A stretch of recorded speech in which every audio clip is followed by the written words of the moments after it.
Welcome to the demo of Trinamix CPFR, or Channel Management Template. This template allows you to do effective channel replenishment with use of integrated methods, processes, and metrics. It's enabled using Oracle Demantra. It's designed to empower speedy and effective process implementation. This template is created using the VIX standards and taking inputs from many of our customers. We made sure that the design is standard and supports multiple industries and sizes. Out of VIX standards, it supports 2, which is supply and demand management, and 4, which is analysis. The rest of them are performed outside of the system. It supports multiple tier distribution architecture, which includes factory, OEM, warehouse, distributor, and retailers. With them, we can have many versions of single-tier architecture or 2-tier architecture as well, where you track the numbers at your site, distributor site, and also at the retailer site. For simplicity, let's understand the input and output information for a single-tier case. At first, you take the POS data, promotion, or launch input along with customer input to create final sell-through forecast. Then you take sell-through forecast along with target weeks of on-hand and existing inventory to create final sell-in forecast. I believe this is the most important part of the solution. Once you have the sell forecast available, you apply supply commit and customer-specific rules to create final proposal. You also track all the important KPIs along the way.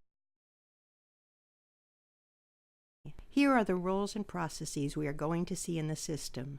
The key roles are Key Account Manager, also termed as CAM, Demand Planner, and Global S&OP Owner, and we will see the end-to-end process in the system.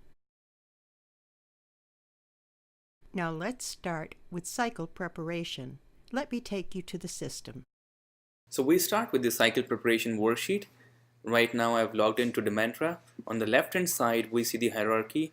So we have the region on the top, and within that we see the direct customers. In case of retailers, for example in Europe, we have the internal sales company. It's a 2-tier architecture. So within Europe we have internal sales company, and then there would be one more level which would represent distributors.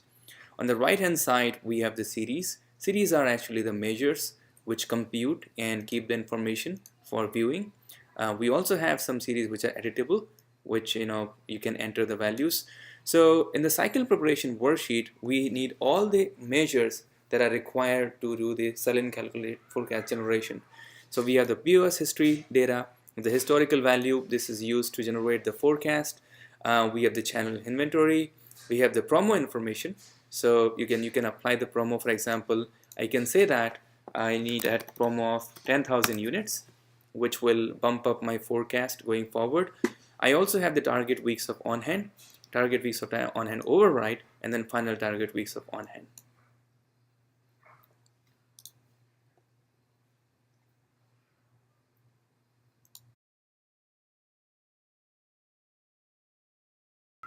So this is the sell-through forecast worksheet.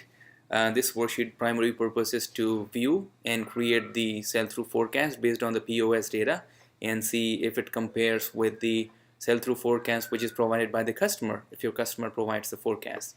So on the left hand side again we are in Europe, and which is direct. We have the internal sales company as a part of hierarchy. Within that we have a service provider, which is Vodafone. And this time, rather than having the commercial units, we have the actual SKU where we can see commercial unit along with the color. In the series side we have the parameters again which are required for reviewing, and once we run the statistical engine we create a customer sell-through forecast for which the primary input is POS data. So this is the final sell-through forecast. We have customer sell-through forecast as a reference. Based on whichever you like better, you can have a final sell-through forecast. We also have some KPIs by which you can review the accuracy of the forecasts. Once the forecast is generated, you can manually override that, and at the end of the cycle, CAM can go and run this workflow to lock all the editable series so that everything is firm and finalized.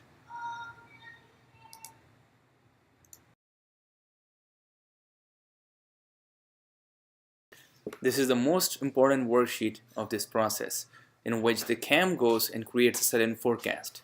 Here on the top, we have all the information needed to do this calculation. We have beginning channel inventory, in-transit inventory, and then targets weeks of on-hand, override, and then we also have other parameters like the promo and also the lead time for the promo, so that the target sell-in calculation can be done. So here we calculate the sell-in forecast, and then we can also override to generate the final sell-in forecast. The customer can also provide the sell-in forecast in case we want to use the customer forecast. At the end of the sell-in forecast, we also have the KPIs to calculate the accuracy, and also we have some cumulative series to look at the forecast in a cumulative manner. And we have the comparison of the customer sell-in forecast and the calculated sell-in forecast. Now this is another view of the sell-in forecast worksheet, where we have also included the scenarios. So the scenarios allow you to do the planning based on different conditions. So for example, as a baseline, you can have one value of the target weeks of on hand, and within the different scenario you can put two different values.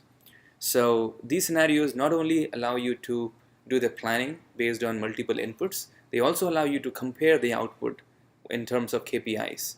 So CAM can go and create the scenarios while he's working on the existing scenario. So right now I'm working as baseline scenario, and I have put in the values here. Now as a CAM, I can click on copy scenario, which will open another window for me, in which I can specify the name of another scenario. So I will say this is the scenario medium, which is not high, which is not low, and then I can click on copy scenario a step.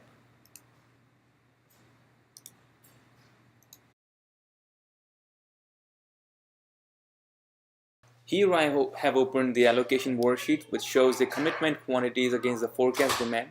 These have been loaded from the supply planning system. So you can see this view allows you to review the allocation on the region level as well as the individual customers in that region. The solution also allows you to specify the predefined split for the allocation, or you can assign it based on the sell-in demand.